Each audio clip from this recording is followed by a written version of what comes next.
Hello everyone and welcome to our panel discussion on fulfilling your child's dream of studying abroad. My name is Freda Liu and I'm very excited to be here today. Let me introduce our panelists for today. We have Omar Mahmoud, who is Country Head Global Banking, Mily Liang, Head of Customer Value Management, Wealth and Personal Banking, John Chivers, Head of Wealth, all from HSBC Malaysia, and Tamara, owner of PrepWorks. So welcome everyone. Okay, now as parents, right, you may have kids studying abroad or have plans to send them to university abroad. How did you prepare for them? How are you preparing for them? Mily?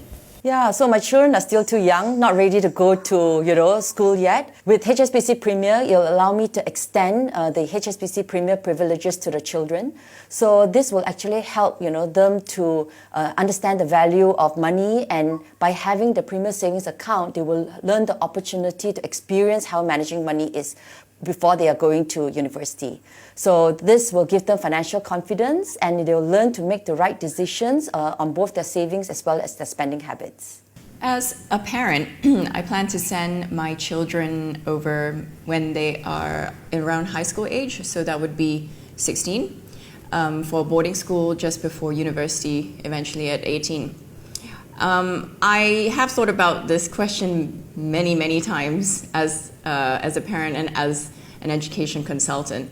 I've seen intelligent students who have come from local school, vernacular school, international school, or a mixture of these three, all with very good grades, and whichever background, I can see 4 common areas that kids need more preparation for before going over in order to do the best that they can when they are overseas. The first would be their English reading, comprehension, and writing skills. The second would be their critical thinking skills. So coming up with well thought out solutions to questions that don't really have a black and white answer, such as the question for, you can even pose this to your child, what makes a good teacher? So just encouraging them to think about these things. The third would be communication skills, such as expressing their thoughts.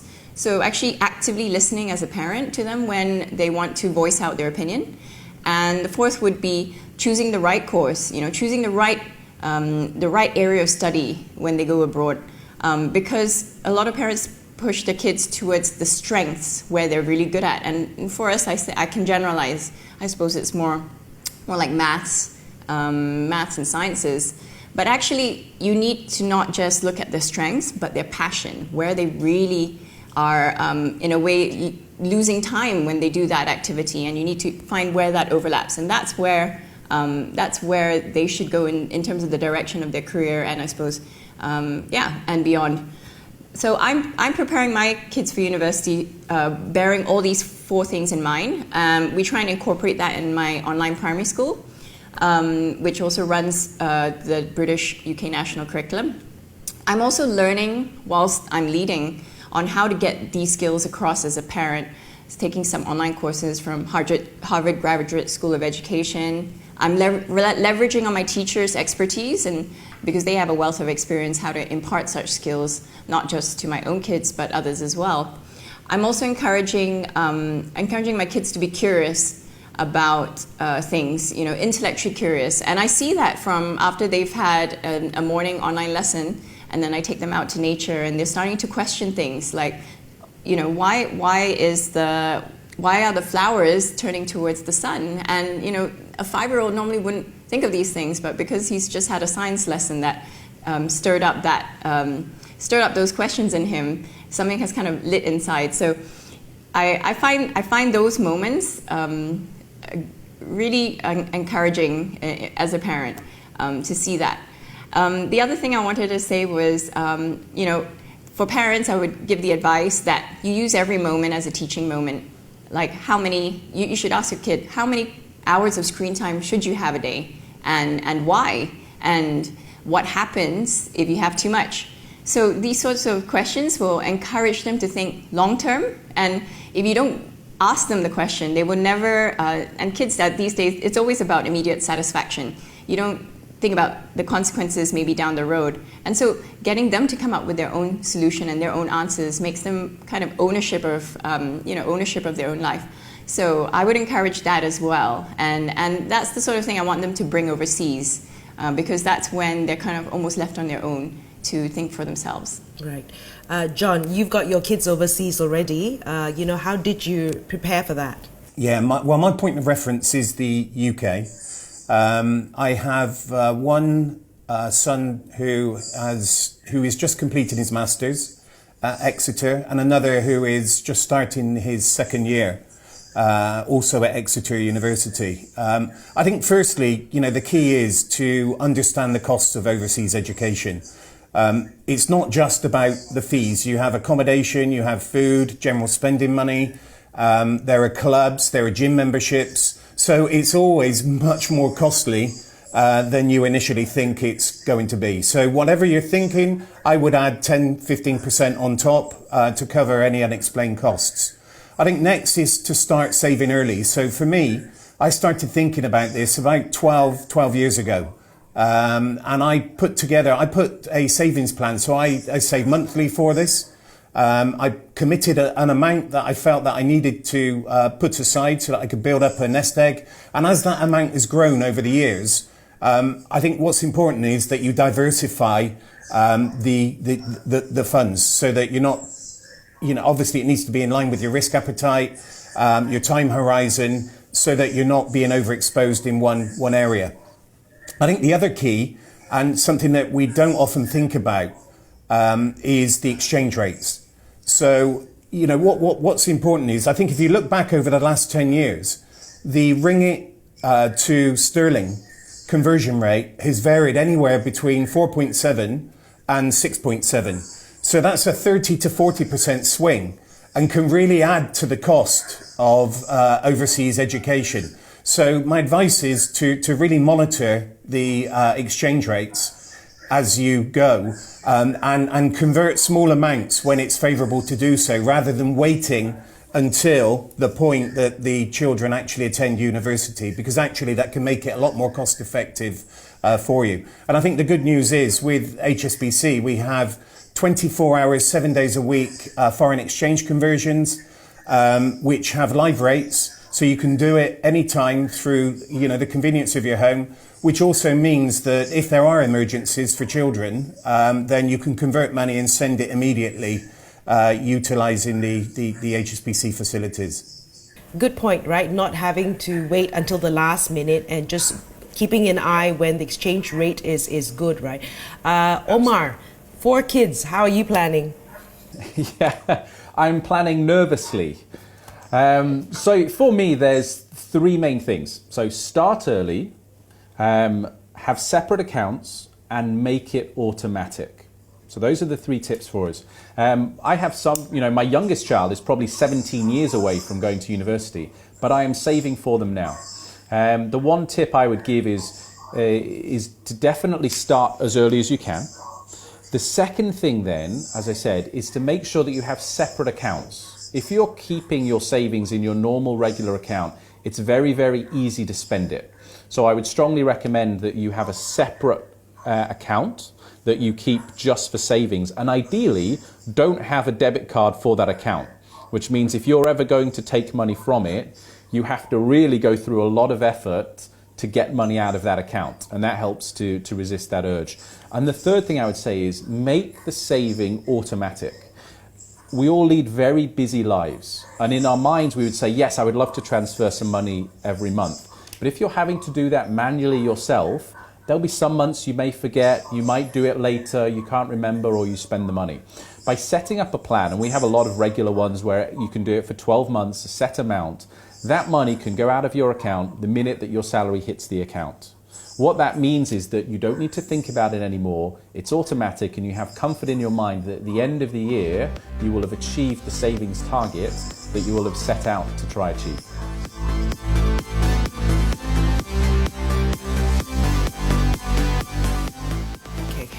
So Tamara, I know that PrepWorks helps children get into top tier universities like Oxbridge and Ivy League universities. So tell us a little bit about PrepWorks. Yeah, sure. So PrepWorks provides services in 5 main areas. We do, first of all, top UK or US boarding school and university admissions. basically like the top 10 colleges in the US and the top 20 colleges in universities in the UK. And recently we got 2 out of 3 of our students in 2019 into Oxford, Cambridge, and the Ivy Leagues like Princeton and UPenn. So we cover admissions guidance, so where you want to apply to, subject exploration, what course is ideal for you. And nowadays there's so many different courses that you could apply for. There are, joint honors degrees where you can have a main degree and then you add on an extra minor. Even in the UK system, there's also courses which are very broad, like liberal arts, where you can pick a breadth of humanities subjects. So subject exploration is also quite an interesting area. There's university, we help with those. We help with personal statement writing. We help with US college essay writing, exam preparation, such as SATs, and also interview preparation. The second service area that we have is mentorship programs. We connect top UK and US professors with students, and what they would do is undertake a 2-month guided research program under them in topics which they would have never covered before. And this is especially useful for, say, vocational studies like engineering or medicine, because you would have never had a chance to do some sort of research project in those areas, as a 16-year-old, 17-year-old. Later on, we also have the area where we do academic coaching for kids who need more work on their time management or maybe even their stress management, their motivation to study, so helping them find the why of studying hard, and even helping them to become more self-aware about their passions and about their purpose. The fourth area is subject tutoring, so we help with pre-IGCSE, IGCSE, and A-levels and IB tutoring. And the fifth is we do an online primary school. So this primary school basically helps students to embark on a high-quality, very interactive and social-based group online learning. So we're setting up the children early for academic and personal success later on. And that the dream is that all our primary school kids will have a breadth of opportunities to get to a top secondary school, a top high school, and eventually onto a top university. So we also offer free half-hour consultations on any of the subjects above. And we can cover, what university subject you want to study. We can do a quick reality check on how strong your application is. We can go through your situation and assess what options you have for your children on their schooling and what works best for them, because every child is different, every child's unique. So not everyone is the same. You almost have to do the same process for every child. Even if you have 3 or 4, you can't quite cookie cutter the same thing you did for your eldest with your second and your third, etc. And at the moment, we're also offering 15% off for all HSBC Premier customers to be able to enjoy the services that we have. Right. Okay. The C word, COVID-19. What's happening now with COVID-19 for students who are supposed to start university abroad soon, and how is COVID-19 affecting the application process? So I'm fortunate in that my children are currently not overseas. However, they are obviously here in the country, and their schools have been, currently postponed or pushed back, so they are working from home. But that said, I do have a number of friends who do have children that are either going to university for their first year or are perhaps partway through, and they're not quite sure what's going to happen in September or October. I think for many children, unfortunately, they are going to experience something that I don't think many of our generation have experienced, which is the possibility of having to do remote learning, especially for that first, maybe 3 to 6 months, or the possibility that they need to go overseas, but they can't experience the things that we used to in terms of full-size classrooms, maybe interaction or school trips or returning home to parents more frequently, etc. So I think, it's really going to teach our children a lot about resilience and also just how you deal with things from a mental perspective, because I do imagine it will be quite a strain on children who are 18 whilst they're adults. They're still quite young. But yet this is a big change in their life. And I think really teaching children the importance of safety, because I think when they're at home, it's easy for the parents to be nagging them to remind themselves to wear a mask and use sanitizer, etc. But when they're out there on their own, really keeping themselves healthy and safe It's their primary responsibility now. Yeah, so I totally agree. I think, university is probably the best time of most people's lives, right? You get to go out there, you get to really, enjoy your life. And I think, children, if they don't do this, I mean, if the children don't go to university, right, then they will be actually missing out in terms of the independence and experiencing life in their early stages. So I think at a recent survey that was done by IDP Connect, we found that actually 69% of students with current offers from international universities, right, expect to commence their university's studies as planned, right, especially after the pandemic. I guess there's still a lot of uncertainty, but at HSBC, we are continuing to support our customers, right, where they're opening accounts still for their children via our international services here. You don't have to be in the UK or Australia to do this. You can actually do this by just connecting with your RM through our branches, and they'll help you to open the account. Well, from the experience on campus, the campuses are still open. I think in terms of how they operate, it will be very much around practicing social distancing, virtual learning. Where they do have the tutorials, it will be much smaller groups. So I think, they're trying to operate on a business as usual basis, taking into account COVID and the current operating environment. In terms of applications this year, I think initially, even my son was thinking about deferring his second year. But the reality is now that most universities are not allowing deferrals without valid reasons. And I think as a result, and also the universities, they're accepting predicted grades this year versus actual grades. So as a result, there are more applications in the first half of this year than there were last year. I think the other thing to think about from a parent's perspective is the employment situation. So as a result of COVID, we know that unemployment is on the up. And certainly some of my son's friends, what they've decided to do is once they've completed their undergrad, they've decided to extend and move into postgraduate studies immediately. So, for parents, what's important is if these unexpected things happen and the tenure is extended, then that will occur, additional costs that you need to think about. Right. Back to you, Tamara. So universities like Harvard have brought their full academic year 20 to 21 completely online. And I think even the students who are in residence, what they'll do is they'll just take all the courses from the comfort of their dorm. There are a lot of the schools and universities in the UK where definitely for the first term, what they're doing is called blended learning. So what will happen is all the lectures where you have many, maybe 100 or more students in the same lecture hall, they're making those online. So again, remote learning for those kind of big group learnings.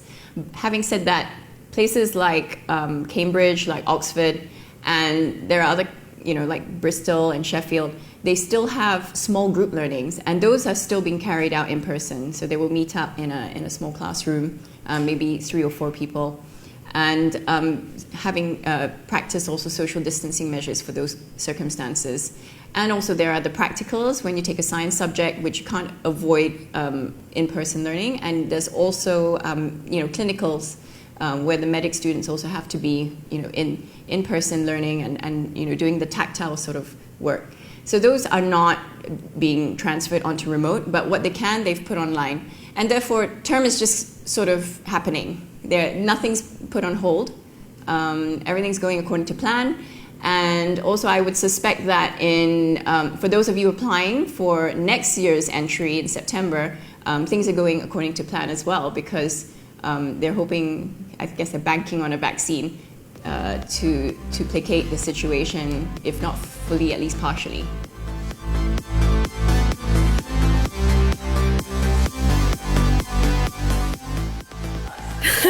According to HSBC's Value of Education report in 2017, 64% of parents wish they had started saving earlier for their child's education. So what are the tips that you can share with us? Well, they say, listen, it's never too early to start saving, but it's also never too late. And the famous saying goes that the best time to start saving was yesterday, but the second best time is today. What we would say is, listen, if you're a parent out there and your child has just been born, great, start saving early. But likewise, if your child is now maybe just 2 or 3 years away, or even less than going 2 years, don't feel that it's a waste of time saving. It is never too late to start saving. So I think that would be the first tip that we'd give us is, first of all, it's never, ever, ever too late.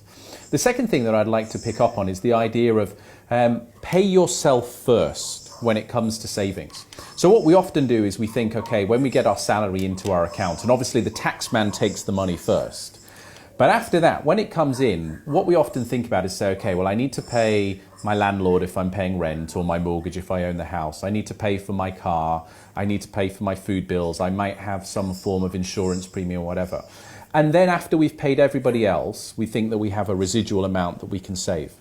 Actually, turn it on its head. When you get your payment in for your salary, decide a figure. It might be 5%, might be 10%, might be 15%, whatever it is. And arrange to have a sweep to go into a savings account the day that your salary comes in. So that when you actually get paid, you don't feel like you're being paid to pay everybody else. Actually, what you do is you pay yourself first, and then after you've got your take, you then start helping everybody else being paid. So if I was to give any advice, it would be, one, it's never too late, and secondly, pay yourself first. Okay, never too late, pay yourself first. John? For me, I think just reiterating what I said before, it's important to, one, understand the costs that are involved, 2, plan early, 3, diversify, and 4, monitor exchange rates. From an HSBC perspective, we have some fantastic facilities. We have an account called an Everyday Global account, which is a multi-currency account. So, this enables customers to open a facility and have 10 different currencies pegged to that account. So once you have that facility, then it enables you to convert at a time that's convenient for yourself. We also have what we call a digital insights hub, and this is where we store all of our information in our public website relating to research. So you can find up-to-date research in terms of foreign exchange, in particular in this Insights Hub. So I would just understand what's available to you as parents so that you can take advantage early. Yeah, so I agree with John as well as Omar. I think planning early and really thinking about how you are managing your expenses and savings as well as investments, and also diversification. Right. So what is your biggest concern as a parent when your child is abroad? We'll talk to the ones that have existing children abroad right now. We'll start with John. Thanks, Freda. I think for me, the most important thing is firstly their safety and also their financial well-being. So from a well-being perspective, I want them to have access to the funds that they need immediately in case of any emergencies. So with our Everyday Global account that we've talked about, the 24/7 foreign exchange conversion and the global transfers that we have, which enable immediate transfers 7 days a week to accounts anywhere within the HSBC network, that you've got peace of mind as a parent that if there is an emergency, that you can send money instantly and then that's resolved. So, it's really just about their personal safety and their financial well-being for me. For me, it's just my son getting with the wrong crowd. Omar? I think for me, a big concern is going to be time difference. Because I think, currently I work in Asia Pacific, which is where I'm very likely to hopefully remain for some time. But yet my wife is from North American continent. I'm from the European continent. So there's a very strong chance that my children and I will be separated by quite a lot of time difference. Could be 8 hours, 12 hours. And lo and behold, when something goes wrong, it will always be in the middle of the night when we're away from them. And it is something that, it will worry any parent, just, when their child is so far away and you're not there to help them, to protect them, to keep them safe, etc. I therefore think in terms of all the things you can do just to make sure that if there is an emergency, you've mitigated as much of the risk as possible in terms of being able to get funds to them, being able to ensure they have access to financial support, etc. is absolutely key. And I think that's why whenever I've moved internationally around the world, I've made sure I've had accounts in each of those countries with the same bank, and it means that I can transfer money seamlessly. I now do it via my HSBC app on my phone, but I can do it online as well. And it just means that hopefully when my children are overseas, we've got that ability to help them out instantaneously without having to be worrying about having to contact other financial providers, maybe having to go to a branch and it's the weekend and things are closed, etc. So for me, it's the time difference, and I know it will be. When you've got 4 children, at least one of them will want to be as far away from me as possible. Yeah, I've got the one who has that feeling. Mily, Tamara, no kids overseas yet, but Mily, what are your thoughts? Well, I guess the biggest worry that I have would be me, because I'll be missing them to death, and I hope I won't be crying my eyes out when they're not around. At this age that they are now, it's wonderful to have them still crawl into bed with you every morning, and I just can't imagine when they're growing up and they're going to university, right? But on a serious note, yeah, I think one of the things that I would be most concerned about if my children go abroad is how do we make sure that they have a good start? We already have an account for them, right? And when they get there, we do want to make sure that they are starting with an account that is readily available for them. So with the HSBC Premier, we have the services to help them open the account. They will get their debit card, even before they arrive, in the country that they are going to study in. So I think this will really help to give them a good start, and you don't have to worry about it. I remember when I went to the UK to study at a university, I had no bank account.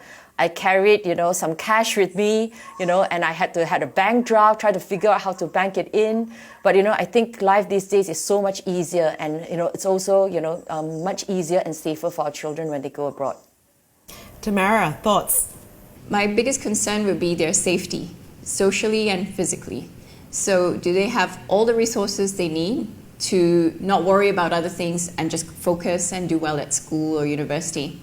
And also for boarding school, I would make sure that I'm handing them over to an environment where the kind of values are similar to what my child would experience if they were at home.